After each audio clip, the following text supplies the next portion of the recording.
Ya, Ya. sebelumnya saya terima kasih Bro Tim atas waktu dan kesempatannya. Nama saya Yudi.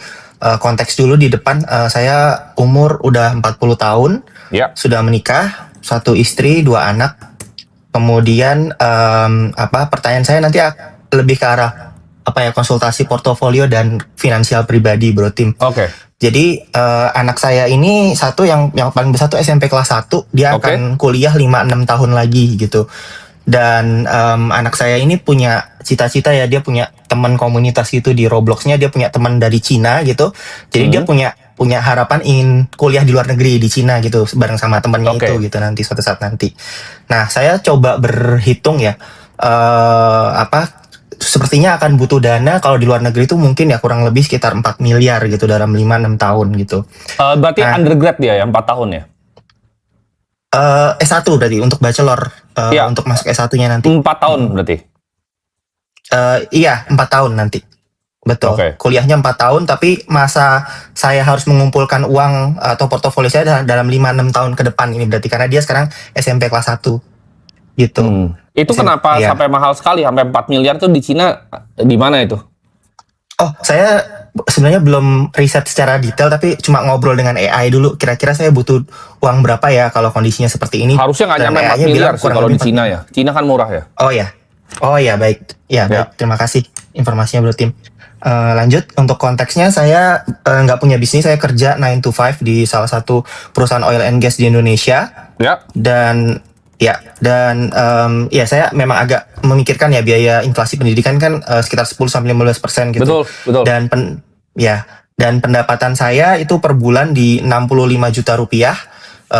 Itu belum termasuk THR, bonus insentif yang biasanya per tahun dapat lagi 3 kali pendapatan per tahun, tapi biasanya 1 kali saya pakai untuk istri dan juga liburan anak-anak ya gitu. Oke. Kemudian pengeluaran saya per bulan itu cukup besar di 50 juta rupiah per bulan.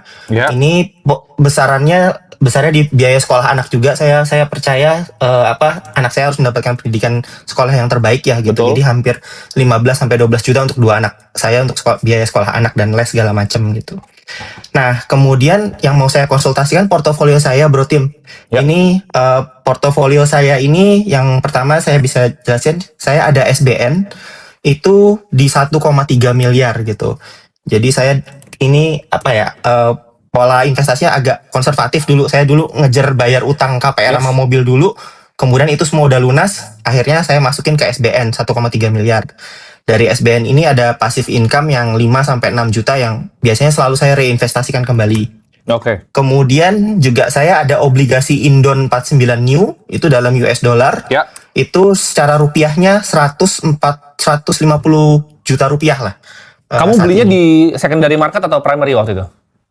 Saya belinya di primer, kayaknya secondary ya, karena saya lewat bank, lewat Danamon. Oke. Saya jadi menyebut nama di ya. bawah par value bonds-nya atau berapa harganya waktu itu beli?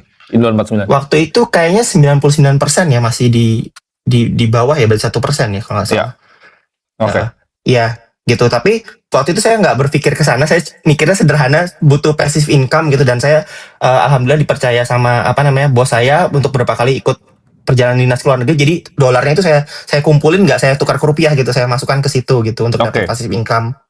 Nah, passive income itu sekitar ya kecil 220 USD per 6 bulan. Oke. Nah, kemudian Total juga Indon 49-nya berapa dalam rupiah tadi? Oh ya, dalam rupiah tadi sekitar 147 juta rupiah. Oke. Ya.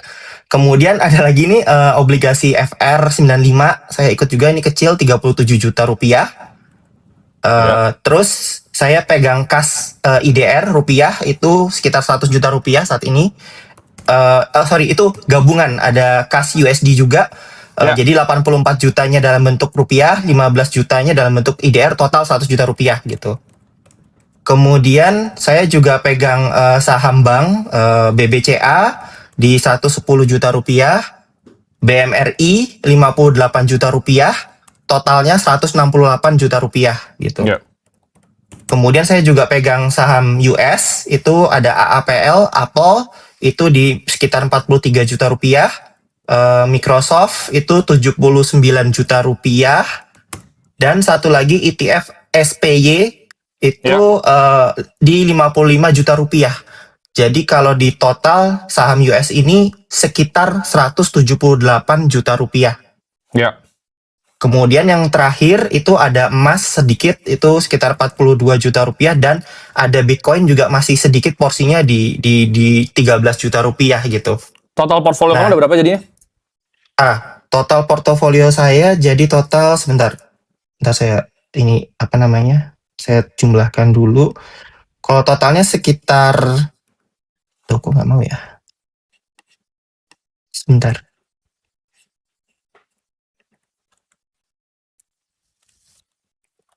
Sekitar 1,2 miliar lah, plus minus 1,9862 miliar plus minus.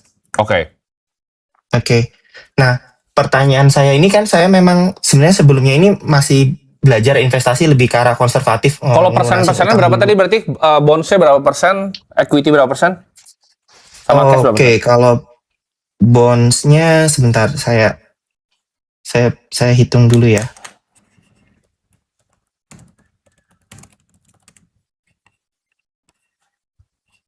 Jadi kalau secara persentasenya itu, kalau bondsnya SBN obligasi-obligasi itu 75% gitu. Ya. Kemudian kasnya Berapa persen tadi? kasnya 75% brotin. Oke. Ya. Kemudian kasnya dalam IDR tadi sekitar 5%. Ya.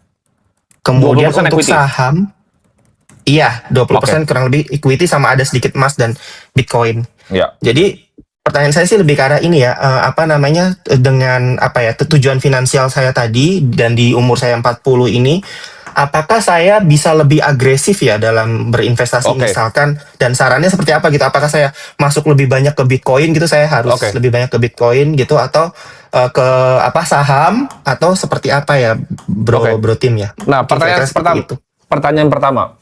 Anak kan berarti SMP, dalam waktu 5 tahun akan kuliah di Cina, betul?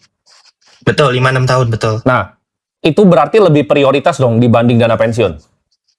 Betul. Dana pensiun sudah ada sendiri dari perusahaan.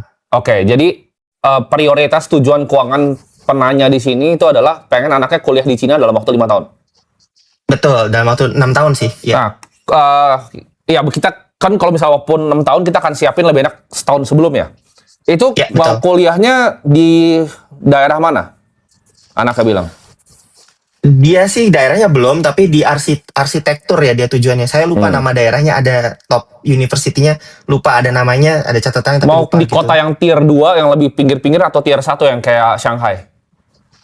Enggak tier 1. Sepertinya lebih ke arah pinggir-pinggir, tier 2. Nanti akan transportasi gitu. Berarti tujuan keuangannya anak sekolah ya? Betul. Nah, sebenarnya kalau kita lihat dari portfolio sendiri, ya, portfolionya kan lumayan konservatif ya, di mana di sini bonds kan, ini cash gini, Ya, ini betul. equity kan, oke.